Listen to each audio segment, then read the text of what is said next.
Welcome to the Burning of the Midnight Amp, where we are dissecting music history, album by album, track by track. And today we have come to the 7th track on David Bowie's album The Next Day from 2013, If You Can See Me.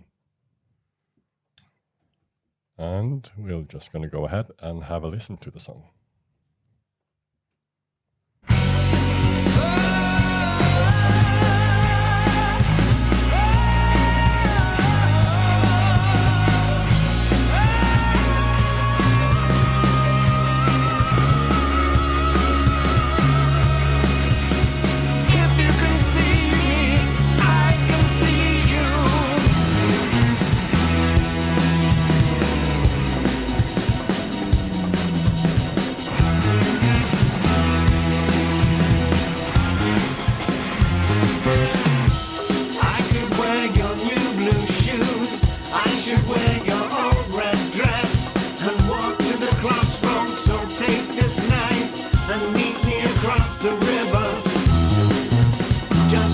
And ladders, and this is the kiss, American and a fantastic causation, from nowhere to nothing, and I go way back. Children swarm like thousands of bugs towards the lights, the beacons above the hill, the stars to the west, the south, the north, and to the east. Now you could say I've got a gift of sorts, a fear of rear windows and swinging doors, a love of violence, a dread of size. If you can see me, I can see you. If you can see me, I can see you.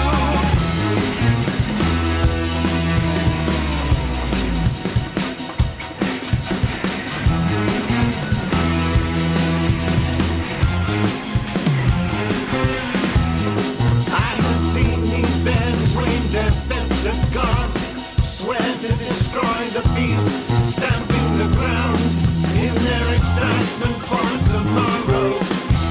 I could wear your new shoes, I should wear your old red dress, and walk to the crossroads. So take this knife and meet me across the river. I will take your lands and all that lays beneath, the dust of cold flowers, drizzle of dark ashes. I will slaughter your kind to descend from belief. I am the spirit of greed, a lord of theft. I'll burn all your books on the problems they make. If you can see me, I can see you. If you can see me.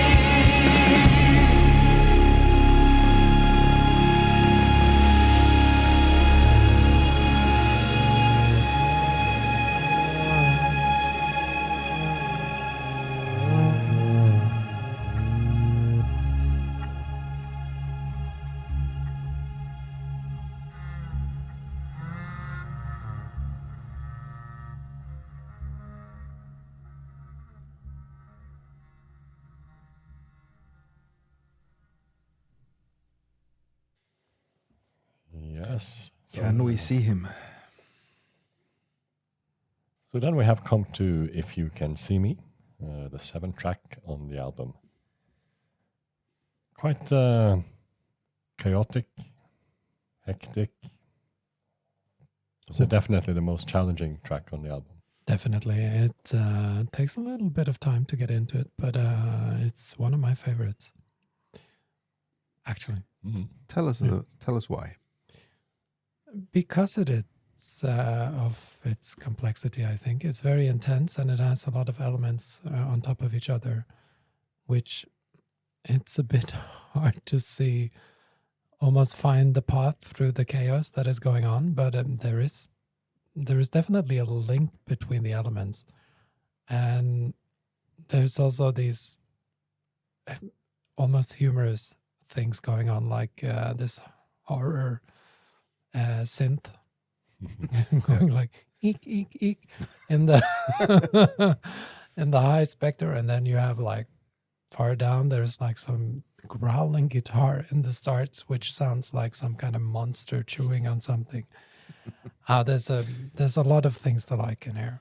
Chipmunk voices. And Gail Ann Dorsey wonderful singing in the beginning, which is actually because it opens on, which is kind of like you could call the pre-chorus. It sounds like it opens in the middle of the song. Yeah, which actually it does, because when this part returns, it's before the chorus. But only that Galen Dorsey is singing on that part here in the beginning. Yeah. No, I really like this. I'm not sure if I like it, but it's an interesting song that I enjoy listening to from time to time, but it's not one of the favorites on the album. I think it's quite interesting that he placed the most non-conventional song on the album right after the most conventional song on the album. Can't help but imagine that to be deliberately sequencing. And there's not only horror synths, but also horror lyrics, and almost tipping over into some tongue-in-cheek. I will slaughter your kind, descend from beneath. I am the spirit of greed, the lord of theft, etc. It's not. Bowie playing the villain. He's playing the villain, the evil dictator. Can it be a reference to the Labyrinth? I was more in a savior machine. Well, he's had this lyrical voice before in his career, and at this time, 2013, he's probably tested all these waters before, and here's this one coming up. But the sound with the discordant, polyrhythmic, jazz-flavored noise fest, it brings thoughts back to One Outside, but also as a track that points forward to the next album, Black Star, and particularly it's a pity she was a whore. I would say It does.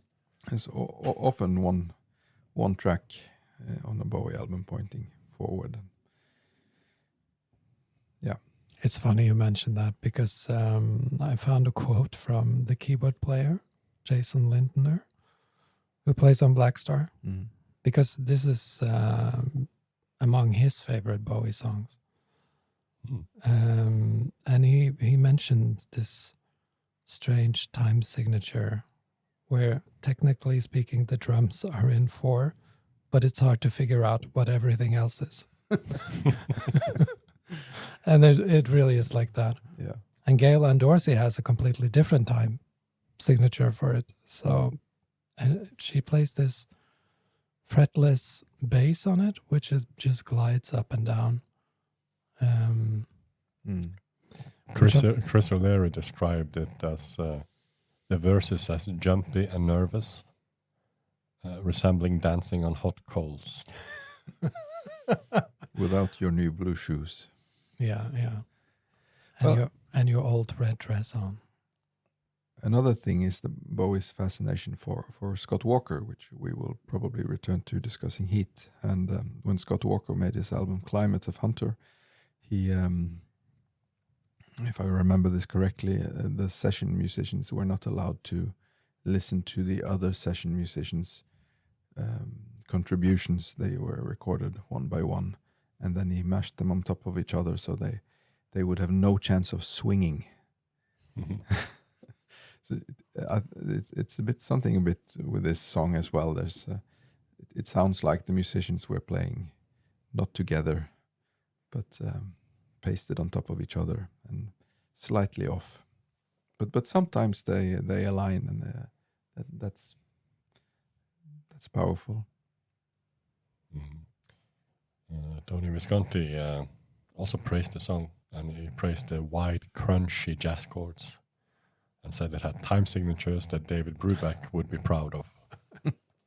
Dave Brubeck. Dave Brubeck, yeah. It would have been very interesting to hear this song played live. Yeah, it wouldn't been the easiest song to play live. That's It for would have sure. been interesting to hear if they could pull it off. Yeah, Mm. that's what I'm thinking too. Mm. If we go back to the lyrics, there's some unusual words there. Fantasticalization. American anafantasticalization. What is that? You tell me. You tell us, Tom. Yeah, my guess is as good as yours. So From nowhere to nothing and neither way back is the next lines. No, it is a Zen-like. Odd lyric. Bowie himself described it with 3 words: crusade, tyrant, domination. It's sort of touching on the topics that we already discussed in that is in the lyrics. It doesn't make us maybe much wiser, but it's more in a philosophical way, mm. you could say. Mm. It makes you think, but there's no clear answer or analysis to put into this. There are a couple lines in the songs that sort of it reminds me a little bit of an older Bowie song. It's in the very first lines in the first verse. I could wear your new blue shoes. I should wear your old red dress. That the combination of red and shoes sent me back to that stance. Mm. And what does he say in that stance? Put on your red shoes and dance the blues. Yeah. There's a line that had my imagination going. That's the children swarm like thousands of bugs toward the light, the beacon above the hill. That's is one of the more coherent parts of the lyric. It seems like some sort of religious or political leader. It's a little bit like seducing the people. Starman lyrics. Yes, and I'm thinking also the German folk tale of the rat catcher and Hamlin, who drew all the children out of the city like a beacon above the hill. And in the light of the rest of the lyric, could be a dictator or political or religious leader who got the masses of people, children and grown-ups, into some kind of, you say, crusade was one of the words. Mm-hmm. And there was a children's crusade, for instance. Mm. But as a metaphor for seducing the masses into fascism or religious intolerance or some other kind of evil, just like bugs swarming towards the light. I don't know. The lyrics are so open. Yeah, but I think you're also onto something. I mean, it could definitely be about some dictator or extremist. Tyrant was one of the words Tyrant. Bowie used to describe the songs with as well. Yes. There are other two lines here that we, in context we talked about before. Does he reference himself in any way? Those 2 lines might. I hope the verse doesn't, because that where he sings, now you can say I have a gift of sorts, a fear of rare windows and swinging doors. And then he continues, my love of violence and tenants' sighs. But those 2 first lines there, in a way, it describes Bowie very well. A fear of rare windows. I mean, looking back, repeating yourself, both creatively and mistakes that you made. And, same with swinging doors. You don't walk back, you walk forwards the way Bowie's career has progressed. Mm. I mean, that's quite describing a large part of Bowie's career. It does. The song was actually covered in 2016. Quite famous female jazz bassist, Esperanza Spalding, Don't know if you know her. But I'm very interested in hearing what it sounds like. It's actually a good cover. Instrumental. No, she sings it. Mm-hmm. So you should check that out next. Should check that out. And with that, we'll say goodbye for this time. Remember to like and subscribe. We have other songs waiting in the line for this album, and later also, of course, other albums and even other artists in the end. We also have a podcast where we go through the whole album and discusses the recording and all the songs and everything associated with the album. And on top of that, on Patreon, we have recorded our full podcast, and you can also listen along to the whole album together with us there. So if you want, you can support us on Patreon. Links and descriptions to everything is below. And with that, we say goodbye. My name is Frode. My name is Trond. And my name is Chris. Goodbye. Goodbye. Come see us.